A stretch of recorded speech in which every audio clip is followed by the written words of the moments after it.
രക്ഷപ്പെടണ്ടേ നമുക്ക്? സമയമായില്ലേ? അതെങ്ങനെ അറിയാം നിങ്ങൾ ഈ പറഞ്ഞ പോലെ മരവിച്ച് കിടക്കുകയാണ്, അതല്ലെങ്കിൽ നിങ്ങൾ ഇങ്ങനെ കുടുങ്ങി കിടക്കണമെന്ന് എങ്ങനെ അറിയാം? നിങ്ങൾ ഭയങ്കര കംഫർട്ടബിൾ ആണോ? രാവിലെ ഉണരുന്നു, അത് കഴിഞ്ഞ് നമ്മുടെ ജോലിയിൽ അല്ലെങ്കിൽ നമ്മൾ ചെയ്തുകൊണ്ടിരിക്കുന്ന കാര്യത്തിൽ നമ്മൾ കാര്യമായിട്ട് ആക്റ്റീവാണ്. അതിനുശേഷം നമ്മൾ വൈകുന്നേരം വരുന്നു, പതിവ് പോലെ ഫോണിൽ തോണ്ടുന്നു, എന്നിട്ട് അവിടെ തുറക്കുന്നു. ഇത് നിങ്ങൾ ചെയ്തു തുടങ്ങിയിട്ട് എത്ര നാളായി?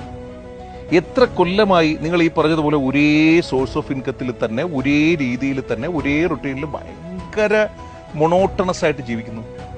ധാരാളം സമയമായി, സത്യമായിട്ട് സമയം. അതായത് ഒന്ന് നിങ്ങളുടെ ഇൻകം മൾട്ടിപ്ലൈ ചെയ്യണം. നമുക്കൊറ്റ വരുമാനം പോരാ, ഞാൻ മുമ്പും പറഞ്ഞിട്ടുണ്ട്. നമുക്ക് 2 വരുമാനം മിനിമം വേണം.